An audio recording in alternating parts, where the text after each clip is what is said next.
असर्पभूतायां रज्जौ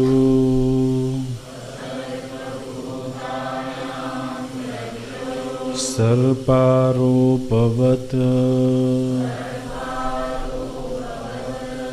वस्तुनि अवस्तु आरोपः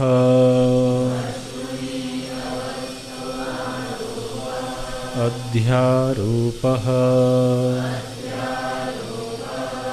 वस्तु सच्चिदानंद अद्वयं ब्रह्म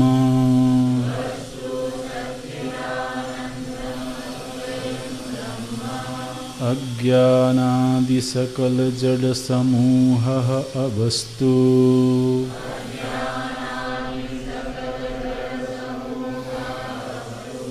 अज्ञानं तु सद् असद्भ्याम् अनिर्वचनीयम् त्रिगुणात्मकम् ज्ञान विरोधी भावरूपम् यत्किंचिद् इति वदन्ति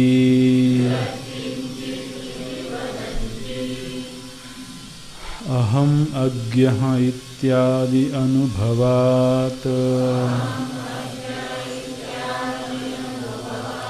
देवात्मशक्तिं स्वगुणैर्निगूढाम्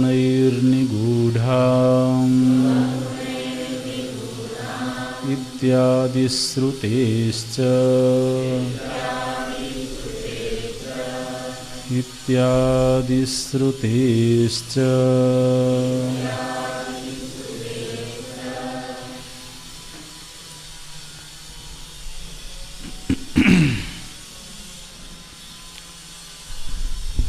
अज्ञानं तु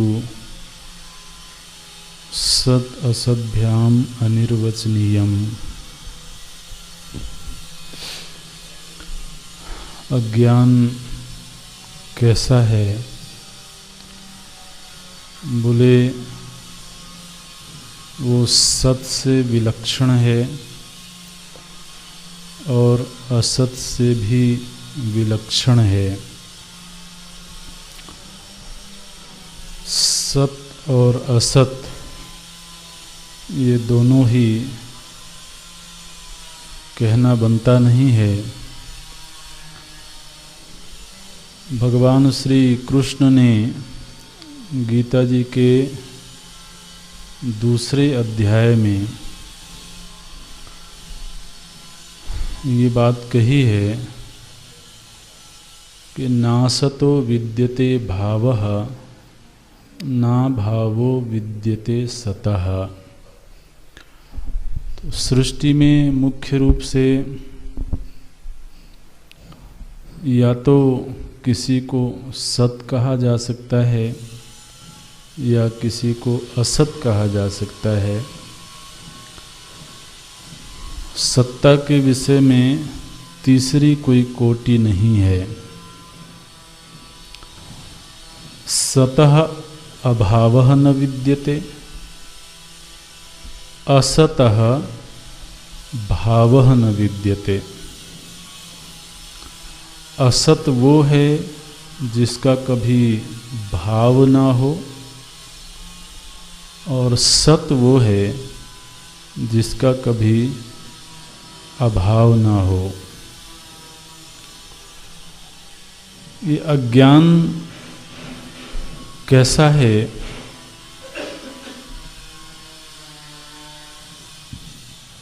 बोले कि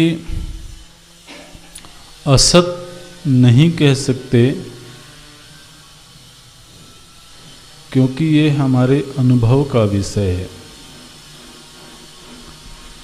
क्योंकि हम जानते हैं कि मुझे अपने स्वरूप का बोध नहीं है, तो निश्चित रूप से अज्ञान की वजह से ही नहीं है। बोध का अभाव है अज्ञान की वजह से। तो अज्ञान नहीं है ऐसा तो कह नहीं सकते,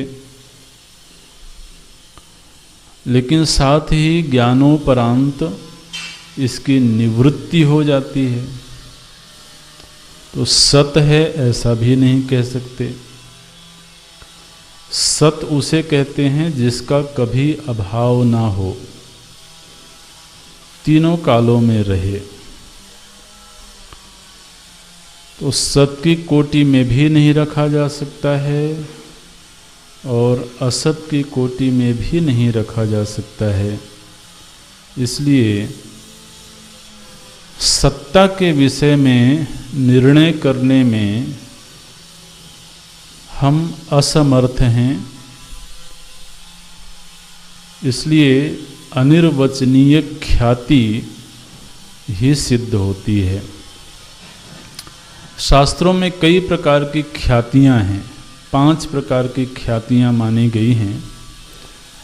तो उनमें से वेदांत में अनिर्वचनीय ख्याति है। अब एक ख्याति एक नया शब्द है, अभी इस पर हम चर्चा नहीं करेंगे, केवल आप इसको ध्यान में रखें, सुन लें। सत ख्याति, असत ख्याति, सदसत ख्याति, सदसत विलक्षण ख्याति और अनिर्वचनीय ख्याति।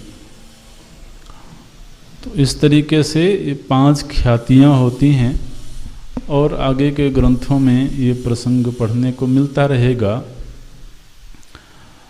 वेदांत में अनिर्वचनीय ख्याति है। ख्याति माने कहने का ढंग। ख्या माने कहना। तो ख्या से ही बनता है व्याख्या, है ना।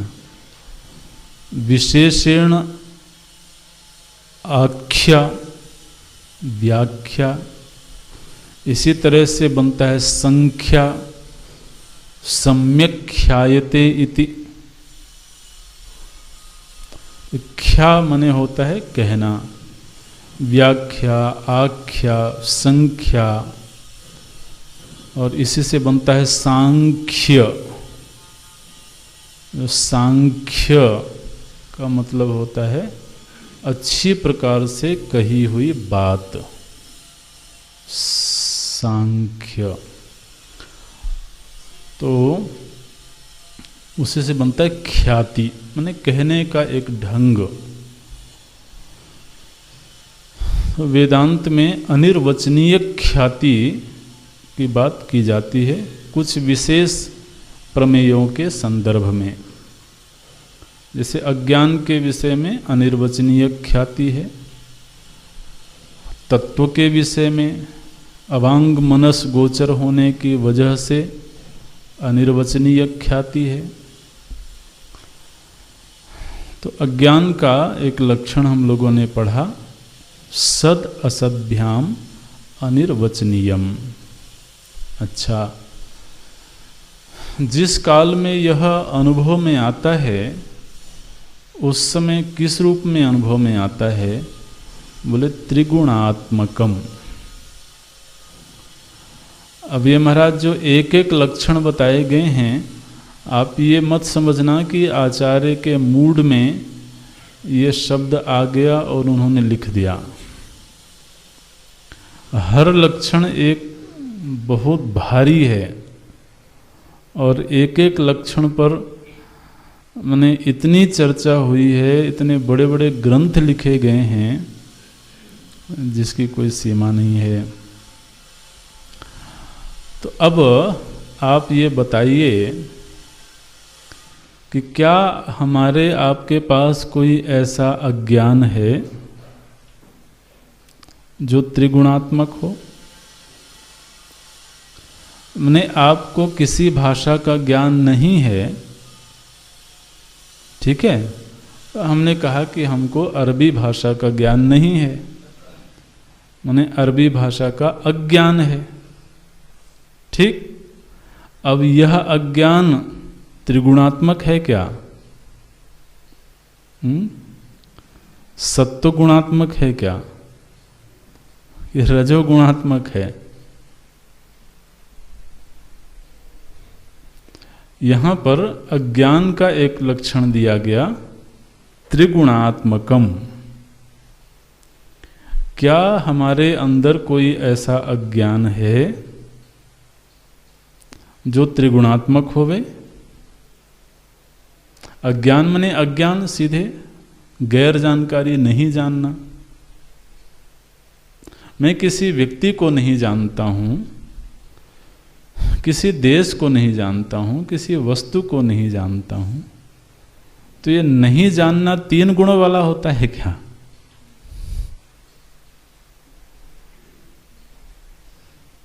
देखिए, अगर प्रश्न हो तो महाराज बुद्धि उलझ जाती है, प्रश्न नहीं हो तो ठीक है, सुन लिया, एक लक्षण बताया गया है, वो अज्ञान कैसा है? बोले त्रिगुणात्मक है। उसके तह में जाना है, उसके मर्म में जाना है हमको। ये अज्ञान को त्रिगुणात्मक क्यों कह दिया गया?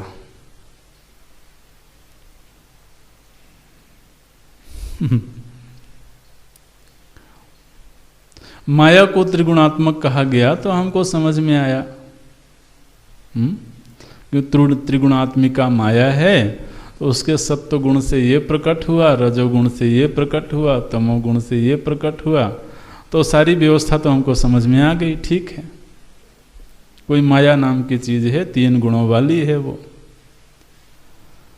अब यहां माया के लिए नहीं, अज्ञान के लिए, अज्ञानम तु, और वह अज्ञान कहां है?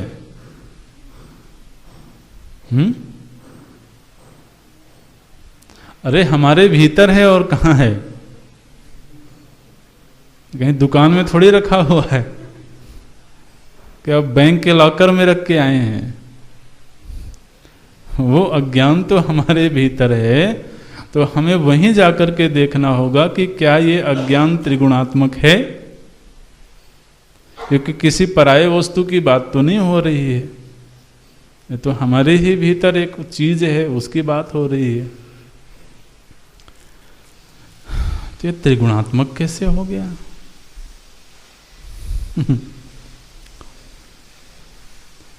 कोई बताएगा?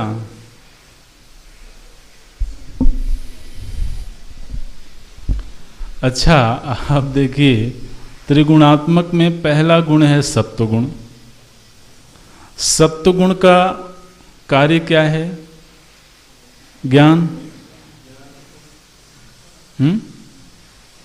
तो सत्वगुण का मतलब पहले ही गुण का कार्य है ज्ञान, और ये गुण किसका है? अज्ञान का। अज्ञान त्रिगुणात्मक है, तो वो जो अज्ञान है उसमें से ज्ञान पैदा होता है, उसका कार्य है ज्ञान। ये कुछ विरोधाभासी बात नहीं लगती है, कुछ अटपटी सी बात नहीं लगती है, बिल्कुल लगती है।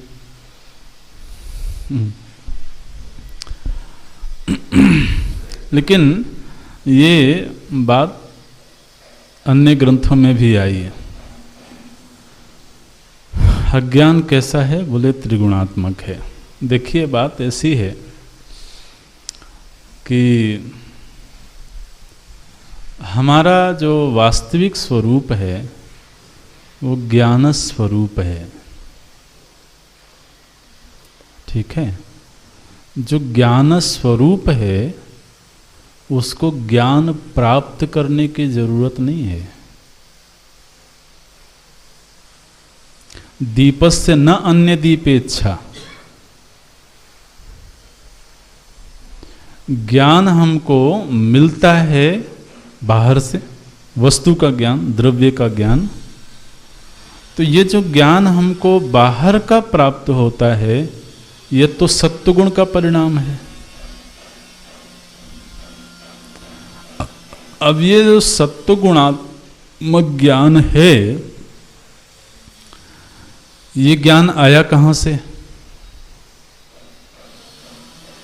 स्वरूप का ज्ञान नहीं होने से। अगर स्वरूप का ज्ञान होता तो अन्य किसी ज्ञान की आवश्यकता ही किधर थी? अन्य ज्ञान की आवश्यकता है, माने मैं ज्ञप्ति स्वरूप नहीं हूँ, यह भान होने के बाद बाह्य ज्ञान की आवश्यकता महसूस होती है। माने जो ज्ञान स्वरूप है उसको ज्ञाता बनने की आवश्यकता नहीं है। ज्ञाता कब बना?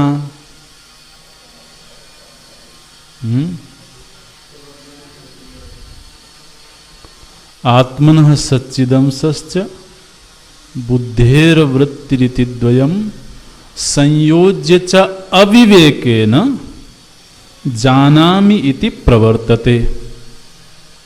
मैं इस वस्तु को जान रहा हूं, ये जो जानने की क्रिया हो रही है ये अविवेक की वजह से हो रही है। जो स्वतः ज्ञान स्वरूप है उसको जानने की क्रिया करने की आवश्यकता नहीं है। ये तो बात ऐसी हो गई कि सूर्य स्वयं प्रकाश होते हुए भी वो अपने स्वयं प्रकाश रूपता को भूल गया और अब उसे दूसरे के प्रकाश की आवश्यकता पड़ रही है। सूर्य जो कि स्वप्रकाश है, उसने अपनी स्वप्रकाशमानता को भुला दिया और अब उसे अन्य के प्रकाश की आवश्यकता है। ये ऐसी दशा हो गई। चित्त में जो सत्व गुण है और सत्व गुण की वजह से जो हमें वस्तुओं का ज्ञान हो रहा है, सत्व गुण के दो कार्य हैं, ज्ञान और सुख। तो ज्ञान और सुख दोनों बाह्य पदार्थों से प्राप्त हो रहे हैं, जबकि हमारा निज स्वरूप ज्ञान स्वरूप भी है और सुख स्वरूप भी है। तो जो स्वयं ज्ञान स्वरूप है, स्वयं सुख स्वरूप है, उसको अन्य ज्ञान और अन्य सुख की आवश्यकता क्यों पड़ी? अज्ञान की वजह से। अज्ञानी को बाहर का सुख चाहिए, अज्ञानी को बाहर का ज्ञान चाहिए। जिसको स्वयं का ज्ञान है उसे सत्व गुणात्मक ज्ञान की आवश्यकता नहीं है और सत्व गुणात्मक सुख की आवश्यकता नहीं है। तो अज्ञान ने पहला कार्य ये किया कि ज्ञान स्वरूप को ज्ञाता बनाया। जो स्वयं ज्ञान स्वरूप है उसको महाराज ज्ञाता बनाया। जो सुख स्वरूप है उसको दुखी बनाया, उन्हें सुख पाने वाला बनाया। तो एक तो अज्ञान का यह कार्य हुआ। दूसरा, हम जिसमें कर्तृत्व का सर्वथा अभाव है उसमें कर्तृत्व की उत्पत्ति हुई। ये जो कर्तृत्व है ये रजोगुणात्मक है। रज का कार्य है कर्म। तो जिसमें कर्तृत्व का सर्वथा अभाव है, जो अपरिच्छिन्न है, देखिए कर्तृत्व तो परिच्छिन्नता के बोध से पैदा होता है। तो जो अपरिच्छिन्न आत्म तत्व है उसमें अब कर्तृत्व पैदा हो गया। एक कर्तृत्व बिना रजोगुण के हो नहीं सकता है और बिना स्वरूप के अज्ञान के हो नहीं सकता है।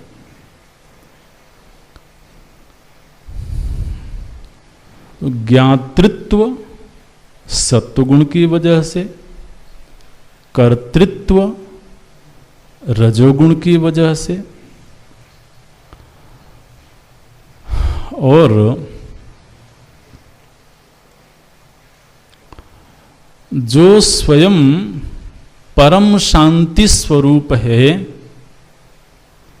उसको लगता है कि मुझे विश्राम चाहिए।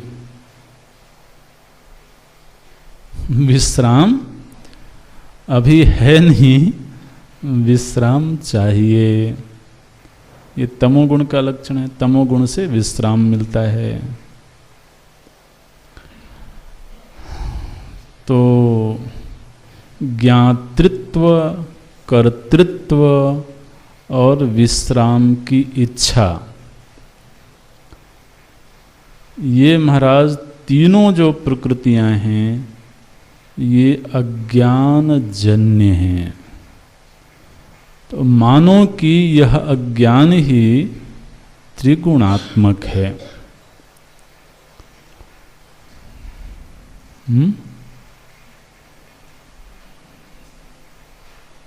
कुछ समझ में आता है? अज्ञान नहीं हो तो मैं ज्ञाता नहीं रहूंगा, मैं ज्ञान स्वरूप हूं। मैं कर्ता नहीं बनूंगा, मैं अपरिच्छिन्न हूं और मुझे विश्राम नहीं चाहिए क्योंकि मैं स्वयं ही परम शांति स्वरूप हूं। तो आज के दिन ये जो तीनों स्थितियां हैं ये अज्ञान जन्य हैं।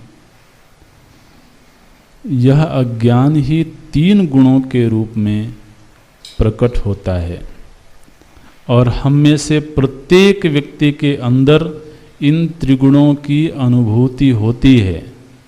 सृष्टि के संदर्भ में आप माया की जब बात करेंगे तब बात कर लेंगे। वहाँ पर सत्वगुण से कुछ पैदा हुआ, रजोगुण से कुछ पैदा हुआ, वो ठीक है। लेकिन व्यष्टि में भी यहाँ एक व्यक्ति के अंदर, मेरे अंदर भी इन तीनों गुणों की अनुभूति हो रही है। ये तीनों गुण प्रकट हो रहे हैं, जबकि मैं त्रिगुणातीत हूं। तो ये त्रिगुण आए कहां से? बोले ये अज्ञान ने ही त्रिगुणात्मक रूप धारण किया हुआ है। तो अज्ञान त्रिगुणात्मक है, ये स्थिति है महाराज। फिर बोलते हैं ज्ञान विरोधी। अज्ञान का यदि किसी के साथ विरोध है तो केवल और केवल ज्ञान के साथ विरोध है, अन्य किसी के साथ विरोध नहीं है। इसलिए अज्ञान की निवृत्ति सिवाय ज्ञान के और किसी से नहीं हो सकती है।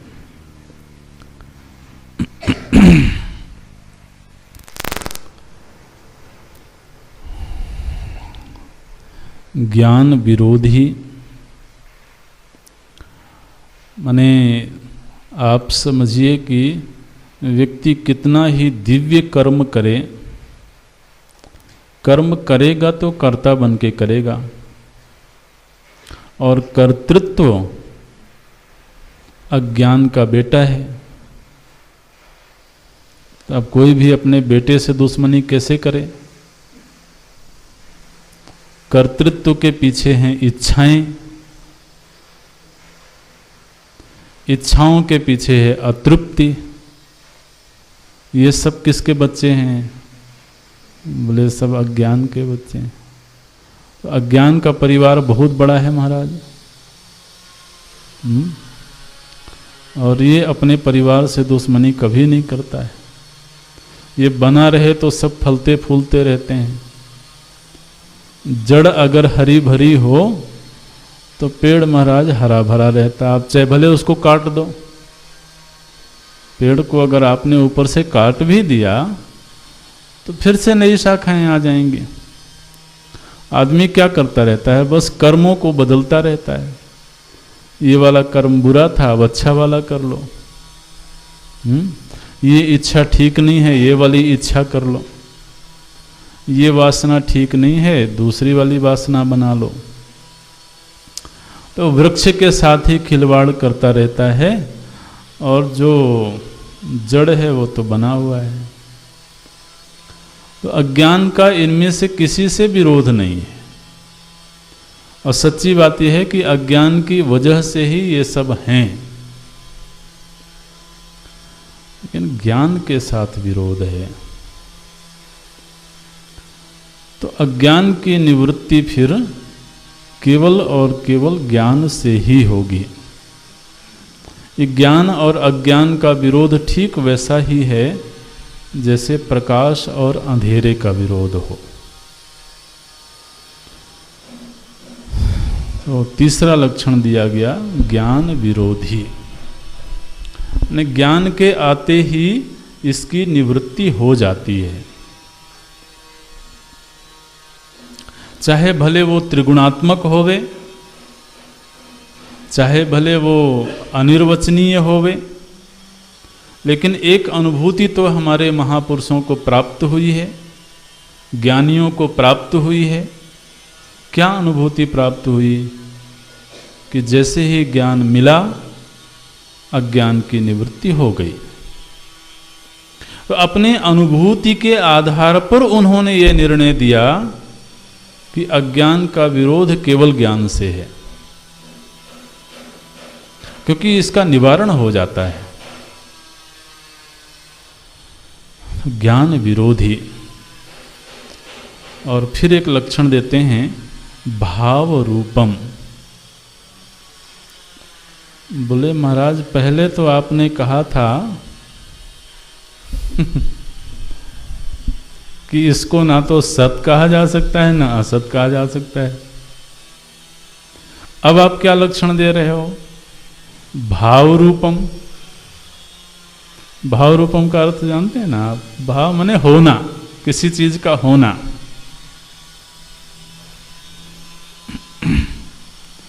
ऐसे विलक्षण विलक्षण लक्षण दे देते हैं। व्यक्ति अगर गुरु परंपरा से इन तथ्यों को ना पढ़े तो बेचारा उलझा रह जाएगा, कभी नहीं सुलझ पाता है। अभी अभी कहा था सद असद भ्याम अनिर्वचनीयम, हमने मान लिया था। सत है ऐसा भी नहीं कह सकते और असत है ऐसा भी नहीं कह सकते। अभी बहुत ज्यादा वक्त नहीं बीता है, बीच में दो ही लक्षण आए हैं और फिर क्या कह दिए? भाव रूपम। अब ये क्या बात है भाव रूपम? बोले देखिए बात ऐसी है कि जो अज्ञान शब्द है, अब इसमें दो मत हैं विद्वानों में, बड़े प्रौढ़ विद्वानों में भी दूर दूर तक ये मत गए हैं। और महाराज दो धाराएं बंट गई इसमें। कुछ आचार्यों ने अज्ञान को कहा भाव रूपम, कुछ आचार्यों ने कहा अभाव रूपम। दो विभाग हो गए। कई प्रौढ़ ग्रंथ हैं जिन्होंने अज्ञान को अभाव रूपम कहा है, और कई विद्वान हैं जिन्होंने उसको भाव रूपम कहा है। तो जो भाव रूपम कहने वालों की परंपरा है उसमें हमारे ये आचार्य हैं सदानंद जी। तो ये अज्ञान को क्या कहते हैं? बोले भाव रूपम। ये भाव रूपम क्यों कहा जा रहा है इसको समझना। तो ये जो अज्ञान शब्द है, अज्ञान शब्द में कुछ आचार्यों ने इस शब्द की जब व्युत्पत्ति की गई, इस शब्द की व्याख्या की गई, तो इस व्याख्या में दो विभाग हो गए। कुछ आचार्यों ने कहा कि ये जो अज्ञान शब्द है इसमें नई तत्पुरुष समास है। बोले ये कौन सा समास होता है जी, कभी पढ़ा है कि नहीं पढ़ा है? पढ़ा है। नई तत्पुरुष समास। नई तत्पुरुष समास का अर्थ है कि जहां पर अ का प्रयोग हो नहीं कहने के अर्थ में, जहां पर किसी चीज को नकारने के अर्थ में जब अ का प्रयोग होता है तो वहां नई तत्पुरुष समास होता है। जैसे आपने कहा कि इस वस्तु का कोई रूप नहीं है, तो क्या संज्ञा बनाई? अरूपम। रूपम न विद्यते इति अरूपम। तो जो अ लगा ये रूप का निषेध करने के लिए लगा, है ना? तो यहां पर नई तत्पुरुष समास है। तो इसी तरह से कुछ आचार्यों ने कहा कि ये जो अज्ञान शब्द है इसमें नई तत्पुरुष समास है, मतलब ज्ञानम न विद्यते इति अज्ञानम। ज्ञान के अभाव को अज्ञान कहा जा रहा है। ठीक है? ज्ञान के अभाव को अज्ञान कह रहे हैं। दूसरे आचार्यों ने कहा नहीं, अज्ञान नाम की एक वस्तु है। तो जो अज्ञान शब्द है इसमें नई तत्पुरुष समास नहीं है, बल्कि ये एक संज्ञा है। संज्ञा माने नाम। तो नाम उसी का होगा जिसका कोई रूप हो, रूप का ही नाम होगा ना। तो एक रूप है जिसका नाम है अज्ञान। माने अज्ञान नाम की एक चीज है, तो है नाम क्या है उसका? बोले उसका नाम अज्ञान है। दूसरे आचार्यों ने कहा कि नहीं, अज्ञान कोई वस्तु नहीं है, केवल ज्ञान के अभाव को ही ज्ञान की अनुपस्थिति की वजह से अज्ञान की प्रतीति हो रही है। जैसे आप कहते हो कि यहां पर मानो कि अंधेरा है, तो आपने क्या कहा? बोले प्रकाश के अभाव को अंधकार बोलते हैं। यही कहते हैं ना, वैज्ञानिकों ने भी यही सिद्ध किया। किसी ने कहा कि अंधकार नाम की कोई वस्तु है? प्रकाश के अभाव में अंधकार की प्रतीति हो रही है, और प्रकाश जैसे ही आया अंधेरा गायब हो गया। अब क्या प्रकाश ने आकर के अंधेरे के साथ झगड़ा किया, फिर उसको झगड़ा करके भगाया? अगर तो अंधेरा कोई चीज होती, कोई वस्तु होती, तो प्रकाश को आकर के उसके साथ पहले दो हाथ करना पड़ता, क्योंकि प्रकाश भी भाव रूप है और अंधकार भी भाव रूप है। तो दो भाव रूप वस्तुएं तो पहले एक दूसरे से झगड़ा करें, तब जो प्रबल पड़े वो दूसरे को निपटा दे। तो यहां पर तो अंधेरा कोई वस्तु नहीं है, बल्कि केवल प्रकाश का अभाव है, जिससे अंधेरे की प्रतीति हो रही है। ठीक है, लेकिन कोई विचारक कहे कि नहीं, अंधेरा अगर नहीं होता, आपने कहा कि अंधेरा कोई वस्तु नहीं है, मैंने मान लिया, लेकिन अगर अंधेरा नहीं होता तो मैं लड़खड़ा के गिरता क्यों? अगर अंधेरा नहीं होता, माने अंधेरे नाम की कोई चीज नहीं होती, तो महाराज दुनिया में इतना उपद्रव होता है, चोरियां होती हैं, तो आप कहते हो कि एक चीज नहीं है और जो चीज नहीं है उसकी वजह से चोरी हो रही है। आप ये कह रहे हो ना। आप पढ़ क्यों नहीं पा रहे हो? मानो कि अंधेरा हो, गहरा अंधेरा हो, कोई कहे कि भाई पढ़ो, क्या कर रहे हो बैठे बैठे? बोले नहीं, कैसे पढ़ूं? क्यों नहीं पढ़ रहे हो? बोले अंधेरा है। क्या चीज है अंधेरा? बोले कोई चीज नहीं है। अरे तो जो चीज नहीं है उस नहीं होने वाली चीज की वजह से तुम पढ़ नहीं पा रहे हो। अब आप क्या बोलोगे? बोले क्या बोले?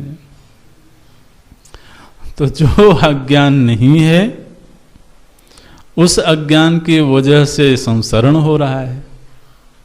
ये कोई लॉजिकल बात है? कोई तर्कसम्मत बात है? जो चीज है ही नहीं वो कैसे किसी को परेशान करेगी?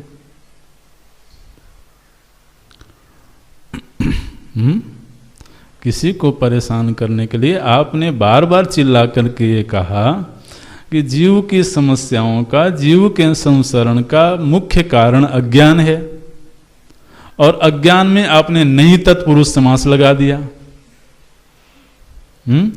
उन्हें अज्ञान कोई वस्तु नहीं है। तो जब अज्ञान नाम की कोई वस्तु है ही नहीं तो इतना बड़ा दुश्मन कैसे बन गया जी? तो आचार्य ने कहा नहीं, मैं तो ऐसा मानता हूं कि अज्ञान भाव रूप है, और यह जो भाव रूप अज्ञान है जब ज्ञान की प्राप्ति होती है तब इसका निवारण हो जाता है। लेकिन जब तक ज्ञान की प्राप्ति नहीं हुई है तब तक आप ये मत कहो कि अज्ञान नाम की कोई वस्तु नहीं है।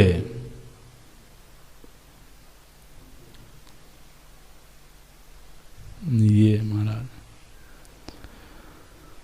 तो आपको ये कहना चाहिए कि अज्ञान एक भाव रूप चीज है, भाव रूप वस्तु है। हां, तब तक है जब तक ज्ञान नहीं आया है। लेकिन आप ये कह रहे हो कि अभी ज्ञान भी नहीं है। भाई जब तक ज्ञान नहीं आया है तो ज्ञान नहीं है, ठीक बात है। और अगर आप ये कह दो कि अज्ञान भी नहीं है, तो ज्ञान भी नहीं है और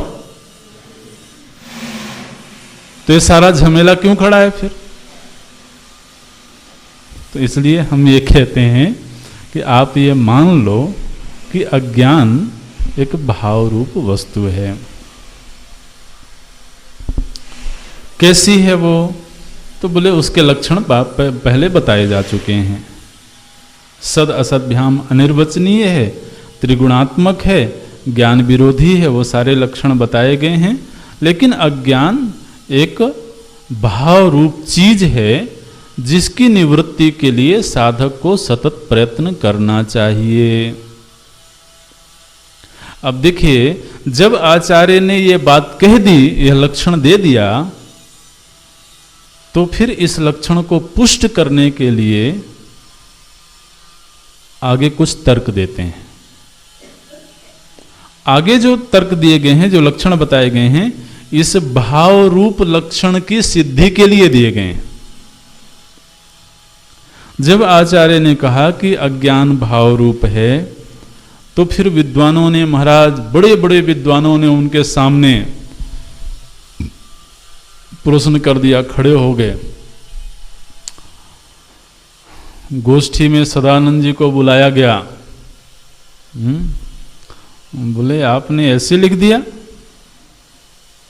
आपको जवाब देना पड़ेगा। भाई क्या होता है, जो आचार्य होते हैं ना, उनकी जिम्मेदारी होती है। उनको कोई भी वक्तव्य देना है तो वक्तव्य बहुत सदा होना चाहिए, बहुत प्रामाणिक होना चाहिए, क्योंकि उनके वक्तव्य से न जाने कितने लोगों का जीवन जुड़ा होता है। तो कोई ऐसा लूज स्टेटमेंट, कोई ऐसा बिना किसी प्रमाण के दिया हुआ वक्तव्य, ये तो उनकी गरिमा के विपरीत हो जाता है। और ये तो बहुत ही सूक्ष्म क्षेत्र है, बहुत सूक्ष्म क्षेत्र है। माने एक व्यक्ति ने अपना पूरा जीवन दांव पर लगाया होता है। विचार का क्षेत्र है ये, इसमें थोड़ा सा भी एरर हो गया, थोड़ी सी भी त्रुटि हो गई तो पता नहीं उसके जीवन की दिशा क्या हो जाए।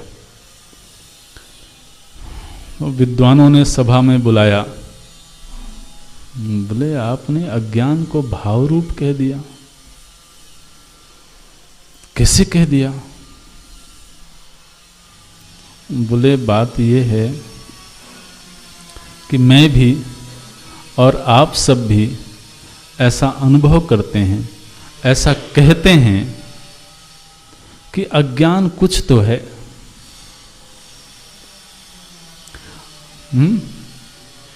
अगर अज्ञान कुछ नहीं होता तो ये ज्ञान की प्रवृत्ति नहीं होती, शास्त्रों की आवश्यकता नहीं होती। तो लोग आपस में चर्चा करते हैं कि अज्ञान कुछ तो है। देखिए क्या बोलते हैं, यत् किंचित इति, यत् किंचित इति, कुछ तो है वो, इति वदंती, ऐसा लोग आपस में चर्चा करते हैं। अज्ञान कुछ तो है। देखिए लोगों को माया का रहस्य समझ में नहीं आता है, माया क्या वस्तु है समझ में नहीं आती है। लेकिन फिर भी अगर कोई ये कहे, कभी कभी लोग ना बड़े विद्वतापूर्ण ढंग से व्याख्या करते हैं, माया क्या है? बोले जो नहीं है।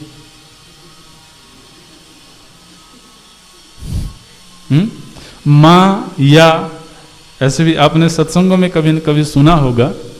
माँ माने नहीं, या माने जो नहीं है वो माया है। अब कहने के लिए तो ठीक है, म्यूजिकल है, लेकिन इससे कोई व्याख्या नहीं होती है, इससे कोई निर्णय नहीं निकलता है। इतना कह दे जो है नहीं वो माया है, तो आपके वक्तव्य में ही विरोध है। आप क्या कह रहे हो, जो नहीं है वो माया है।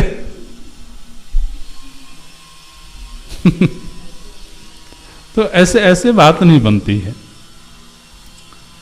अच्छा, माया की व्याख्या करने जाएं तो पूरी तरह से व्याख्या कोई कर भी नहीं पाता, लेकिन फिर भी कहीं अंतरतम में ये तो लगता है कि कुछ तो है। आपने चाहे भले कह दिया कि माया वो है जो नहीं है, लेकिन फिर भी महाराज कुछ तो है। तो ये जो वक्तव्य आदमी देता है, आपस में चर्चा करता है, तो यहां पर आचार्य उसको उद्धृत करते हैं, यत् किंचित इति वदंती। अब यहां पर बिल्कुल बड़ी सावधानी से उन्होंने सफाई दी है। बोले मैं कह रहा हूं ऐसा नहीं कहता, वदंती जनाहा वदंती, लोग आपस में चर्चा करते हैं। बोले हाँ चर्चा करते हैं। तो भाव रूप कहने के पीछे एक तो ये तर्क है, दूसरा अहम अज्ञः इत्यादि अनुभवात्, मैं अपने अनुभव से बोलता हूं कि मुझे नहीं मालूम कि मैं ज्ञान स्वरूप हूं।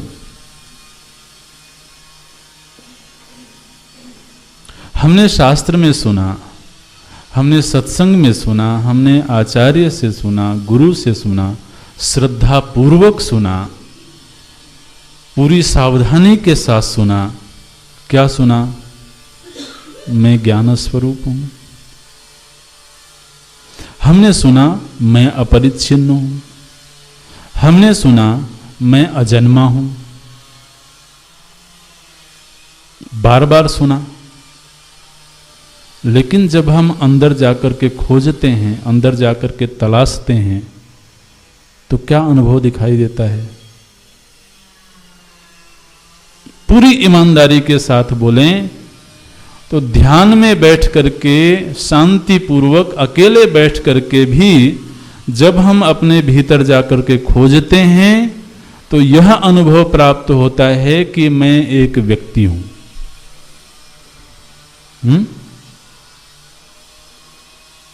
मुझे नहीं मालूम कि मैं ज्ञान स्वरूप हूं। ध्यान में बैठ करके सत्व गुण से संपन्न होकर के बैठते हैं और वहां जाकर के भी हम खोजते हैं, तो हमको यह अनुभव होता है कि मुझे नहीं मालूम कि मैं ज्ञान स्वरूप हूं। होता है कि नहीं होता है? मुझे अनुभव होता है कि मुझे नहीं मालूम कि मैं व्यक्ति नहीं हूं। यही अनुभव होता है कि मैं व्यक्ति हूं। मुझे ये बिल्कुल अनुभव नहीं होता कि मेरा जन्म नहीं हुआ है। अनुभव ये होता है कि मेरा जन्म हुआ है। मुझे ऐसा बिल्कुल नहीं लगता है कि मैं व्यापक हूं, मैं अपरिच्छिन्न हूं।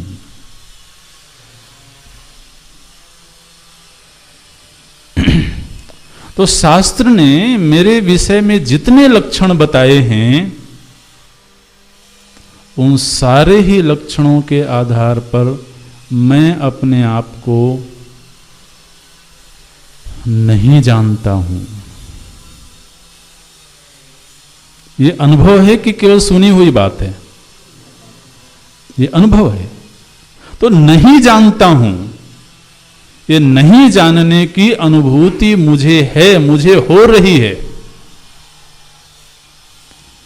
ये नहीं जानना क्या है? अज्ञान है।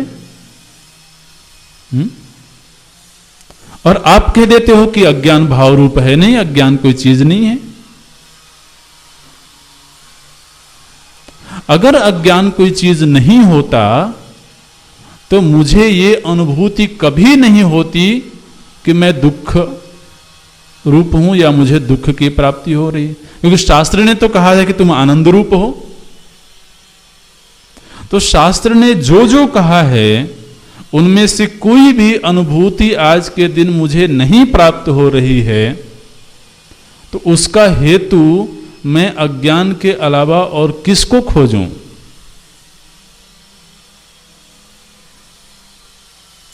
तो आप कहते हो अज्ञान नहीं है। कैसे नहीं है?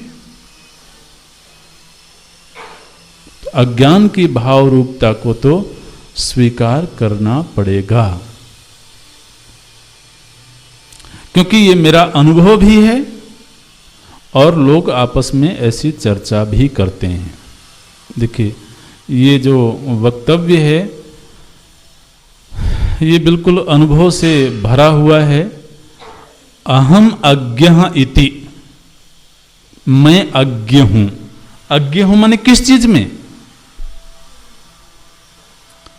इसको अनुत्तरित मत छोड़ना। वाक्य तो छोटा सा दिया गया, अहम अज्ञः। अज्ञ माने नहीं जानता हूं।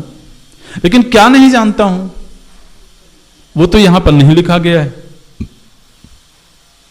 यहां पर थोड़ो कह रहे हैं कि मैं किसी देश को नहीं जानता हूं, किसी वस्तु को नहीं जानता हूं, किसी लोक को नहीं जानता हूं, किसी द्रव्य को नहीं जानता हूं। उस संदर्भ में यहां अज्ञता की बात नहीं हो रही है। यहां अज्ञता की बात हो रही है स्वयं के संदर्भ में। जिस स्वयं के विषय में हमने शास्त्र में पढ़ा, गुरु से सुना, श्रद्धा पूर्वक सुना, उस स्वरूप के विषय में अभी मैं नहीं जानता हूं। ये नहीं जानना अज्ञान रूप है। इसलिए आचार्य कहते हैं कि मुझे तो ऐसा ही प्रतीत होता है कि ये जो अज्ञान है यह भाव रूप है, सत नहीं है। ये बात ठीक है, मैं ये नहीं कह रहा हूं कि वो सत है, लेकिन फिर भी भाव रूप है। और जिस दिन ज्ञान की प्राप्ति हो जाएगी उस दिन ये अभाव रूप हो जाएगा, निवृत्त हो जाएगा। लेकिन जब तक इसकी प्रतीति है तब तक तो इसको अभाव रूप कैसे कह सकते हैं? एक तो ये विषय है, और अभी आप इसको समझ लो माने हम ये नहीं प्रतिपादित कर रहे हैं कि ये भाव रूप है या अभाव रूप है। अगर आप हमसे व्यक्तिगत पूछोगे तो फिर हम बता देंगे आपको कि हम भाव रूप वाले पक्ष में हैं या अभाव रूप वाले पक्ष में हैं। लेकिन अभी आचार्य जो कह रहे हैं उस तर्क को समझ लें। तो हम तो महाराज अभाव रूप वाले पक्ष में रहते हैं, वो फिर चर्चा करेंगे कभी मौका होगा तो। लेकिन अभी इस दृष्टिकोण से चूंकि ये शास्त्र हम पढ़ रहे हैं तो यहाँ जो लक्षण दिए गए हैं वो लक्षण हमको स्पष्ट होना चाहिए। इसमें एक तर्क और है कि आप अगर ये कहते हो कि ज्ञान के अभाव को अज्ञान बोलते हैं, तो आत्मा तो ज्ञान स्वरूप है, तो ज्ञान का अभाव हुआ किधर?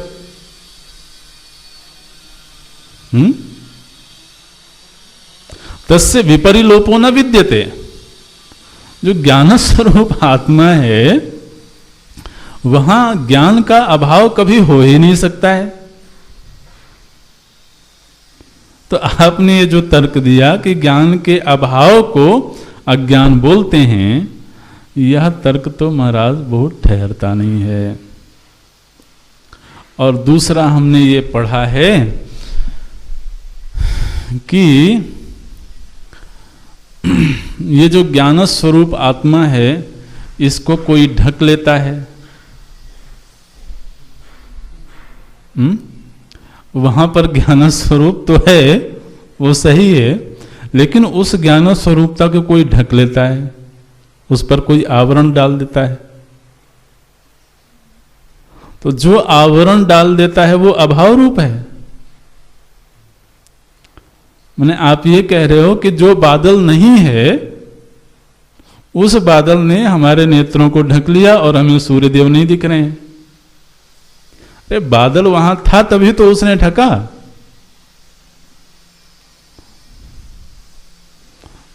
तो बोलते हैं ये ज्ञान के अभाव में को अज्ञान कहना ठीक नहीं है, बल्कि अज्ञान स्वयं एक भाव रूप वस्तु है और इस अज्ञान ने उस ज्ञान स्वरूप आत्मा को ढक लिया है। और आज के दिन बुद्धि से हमें वो ज्ञान स्वरूपता का भान नहीं हो रहा है। जिस दिन ये बुद्धिस्थ अज्ञान निवृत्त हो जाएगा, बुद्धिस्थ अज्ञान, ध्यान रखना, अज्ञान आत्मा में नहीं है, बुद्धिस्थ जो अज्ञान है वह जिस दिन निवृत्त हो जाएगा उस दिन हमें ज्ञान स्वरूप आत्मा की अनुभूति हो जाएगी।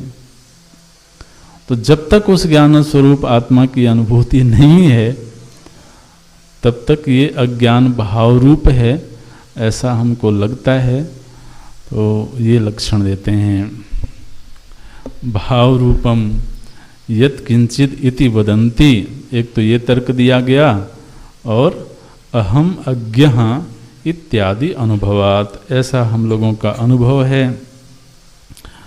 तो ये इतने लक्षण बताए गए, लगभग 4 लक्षण दिए गए हैं अज्ञान के, और एक लक्षण की पुष्टि के लिए 2 तर्क दिए गए हैं।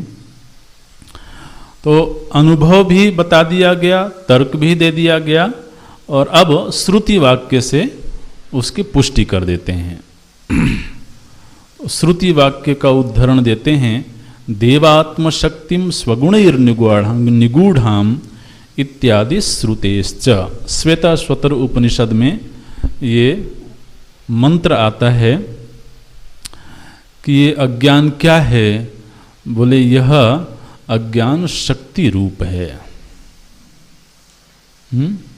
और शक्ति किसकी है? बोले देवता की शक्ति है। तो देवात्म शक्तिम, और दूसरा स्वगुणैर निगूढ़ाम, अपने गुणों की वजह से ये छिपा हुआ है। निगूढ़ाम माने छिपा हुआ है।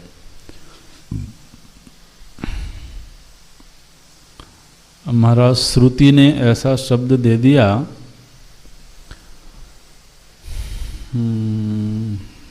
विचार करते हैं। श्रुति माता ने कहा कि ये जो अज्ञान है, ये अज्ञान कैसा है? बोलते हैं शक्ति रूप है। अभी तक तो आचार्य के दिए हुए लक्षणों को हमने किसी तरह से समझा, उम्मीद करते हैं कि कुछ कुछ समझ में आया होगा, प्रयत्न होते रहना चाहिए। अब महाराज श्रुति ने एक शब्द दे दिया, बोलते हैं अज्ञान क्या है? शक्ति रूप है। आपका कोई अज्ञान आपकी शक्ति बनी क्या? बोले मैं बहुत शक्तिमान हो गया। कैसे? इस अज्ञान की वजह से, इस नासमझी की वजह से मैं बहुत शक्तिमान हो गया।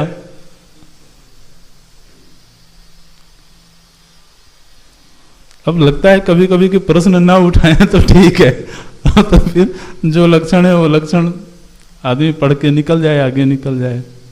लेकिन वो तो प्रमाण है, एक एक शब्द प्रमाण है, एक एक अक्षर प्रमाण है। और श्रुति वाक्य हो तो फिर तो महाराज जो परम प्रमाण है, आप समझिए। श्रुति ने कहा देवात्म शक्तिम, और यह उदाहरण आचार्य ने अज्ञान के संदर्भ में दिया। किसी और संदर्भ में देते, माया के संदर्भ में देते तो बात और होती। ठीक है, माया का प्रसंग जब आएगा तब अगर किस तरह का कोई उदाहरण दिया जाए तो उसकी व्याख्या अलग ढंग से हो जाएगी, कर लेंगे। लेकिन यहां अज्ञान का प्रकरण चल रहा है और इस अज्ञान के प्रकरण में आचार्य उदाहरण दे रहे हैं देवात्म शक्तिम। यह अज्ञान क्या है? बोले ये देवता की शक्ति है। तो फिर महाराज अब हम तो बरी हो गए, ये तो देवता की शक्ति है। अब देवता की शक्ति जब तक रहेगी तो रहेगी। देवात्म शक्तिम। अब अज्ञान को शक्ति कैसे सिद्ध किया जाए जी? अज्ञान कोई शक्ति थोड़ा बनता है। लेकिन महाराज अज्ञान बहुत बड़ी शक्ति बनता है। अज्ञानी जितना उपद्रव करता है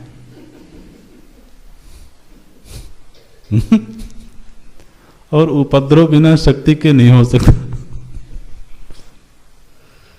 ठीक है, पक्की बात है। दुनिया में जितने उपद्रव होते हैं ये सारे के सारे इस अज्ञान की वजह से ही होते हैं। समझदार लोग बहुत उपद्रव नहीं करते हैं, वो अपना शांत रहते हैं। तो अज्ञान जो है ना, ये बहुत शक्तिमान बना देता है व्यक्ति को। जो अनिष्टकारी शक्तियां हैं वो सब अज्ञान जन्य हैं। अंधेरे में इतने बड़े बड़े उपद्रव होते हैं। अच्छा, चर्चा करते हैं इस पर। और आगे एक लक्षण दिया गया स्वगुणैर निगूढ़ाम। तो यह अज्ञान कैसा है? बोले यह अपने गुणों से ढका हुआ है। स्वगुणैर निगूढ़ाम, अपने गुणों से ढका हुआ है। माने क्या? किन गुणों से ढका हुआ है?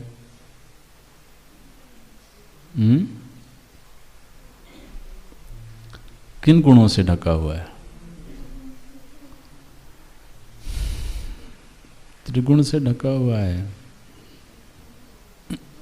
नहीं, यहां पर गुण का अर्थ है कार्य। कारण जो है वो अपने कार्य से ढक जाता है। कई बार कारण अपने कार्य से ढक जाता है।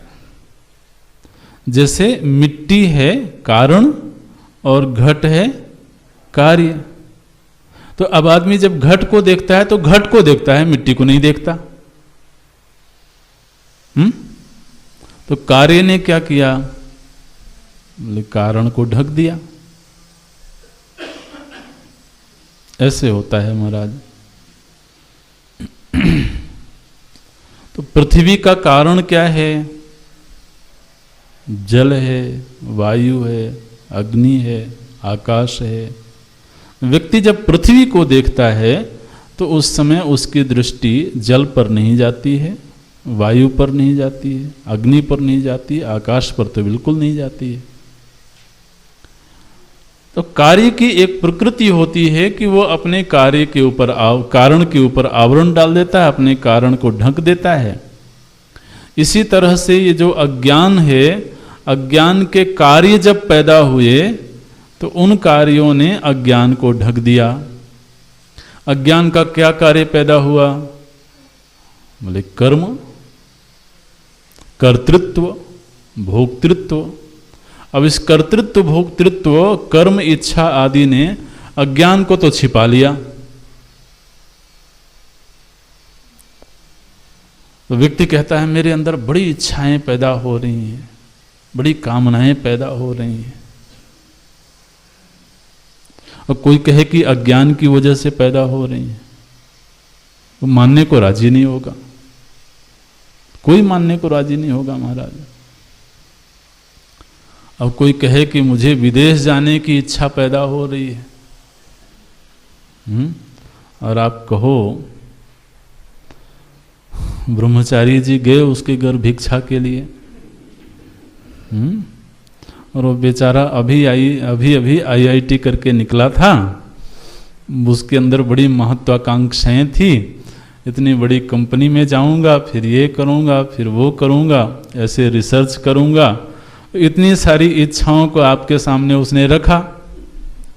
महाराज लोग महात्माओं के सामने अपनी इच्छा रखते हैं, महात्मा शायद कृपा कर दें, कोई आशीर्वाद दे दें। तो लोग आते हैं, कहते हैं महाराज मेरी ये इच्छा है, ये इच्छा है। आप सुनते रहे और फिर धीरे से आपने बोल दिया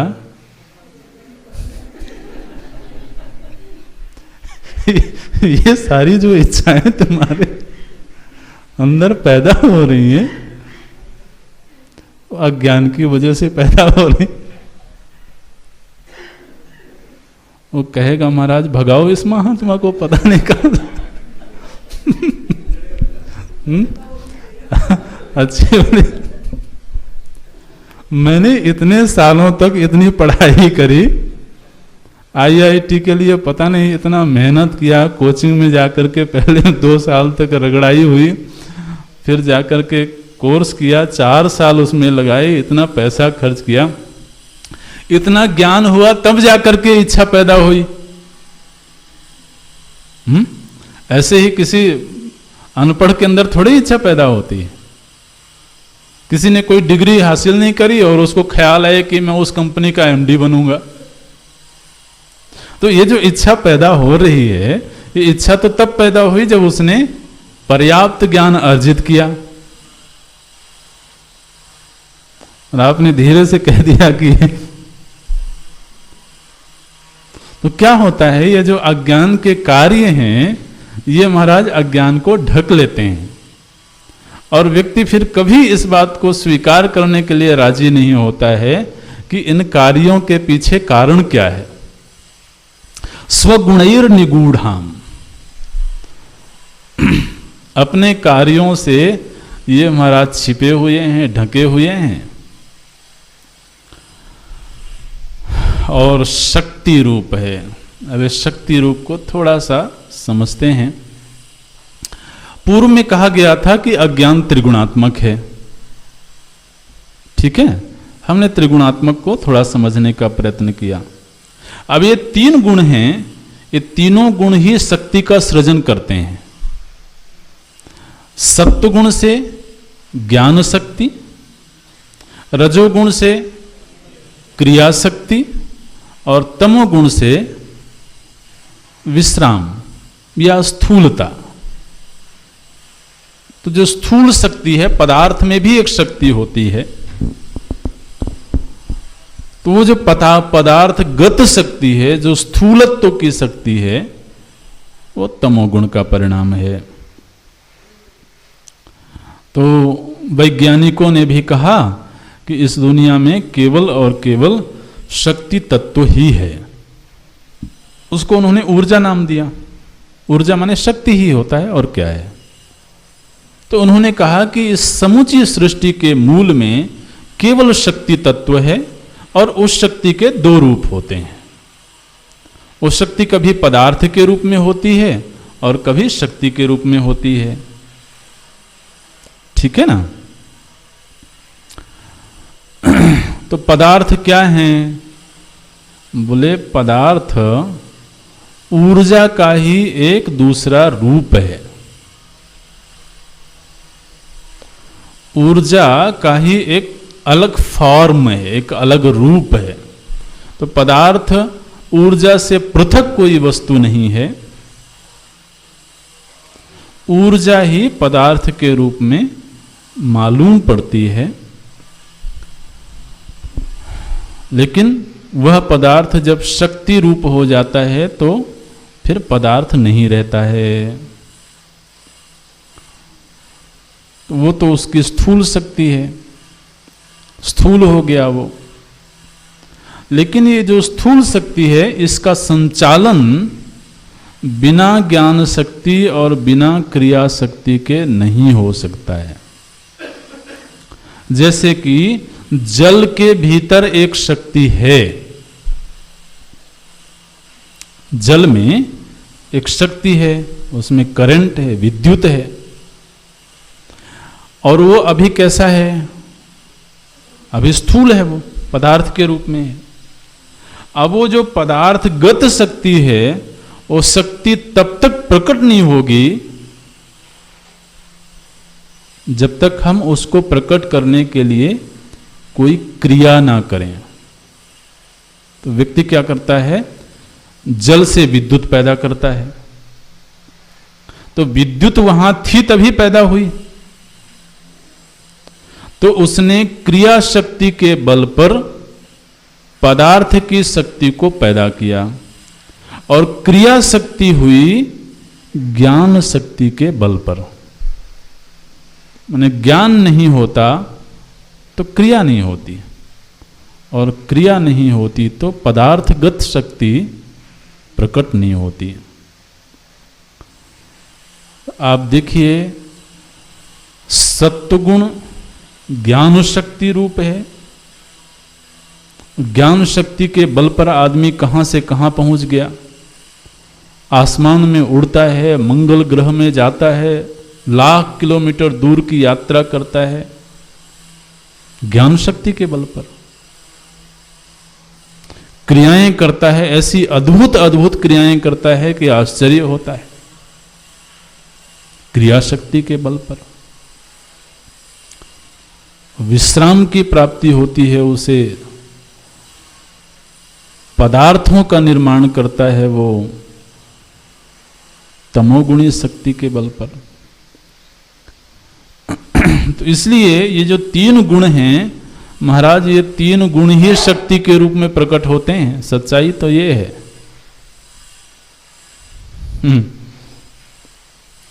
इसलिए ये जो गुण हैं ये शक्ति स्वरूप भी हैं। और ये गुण किसके हैं?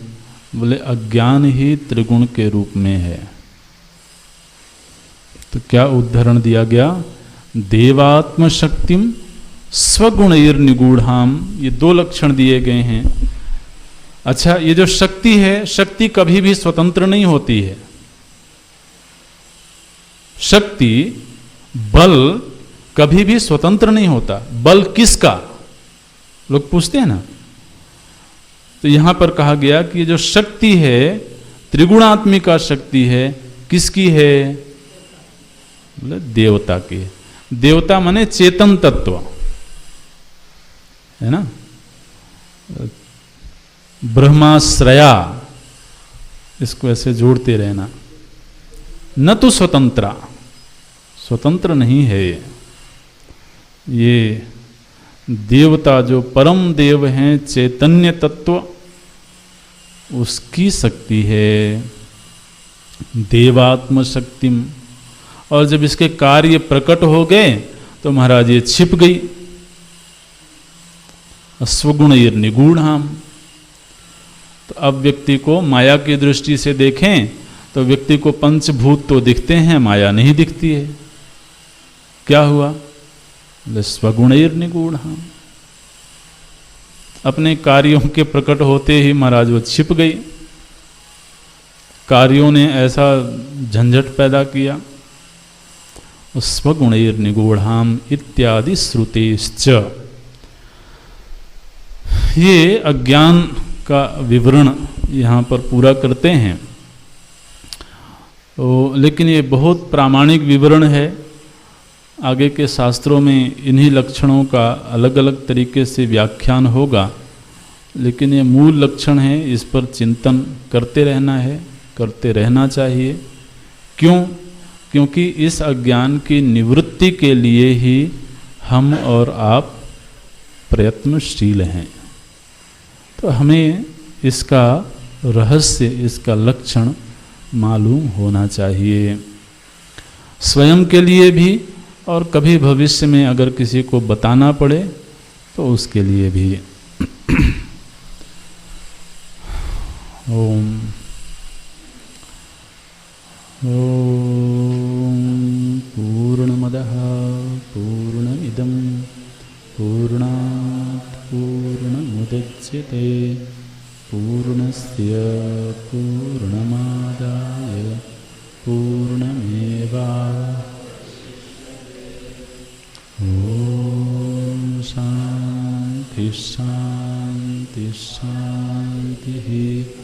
हरि ओम। श्री गुरुभ्यो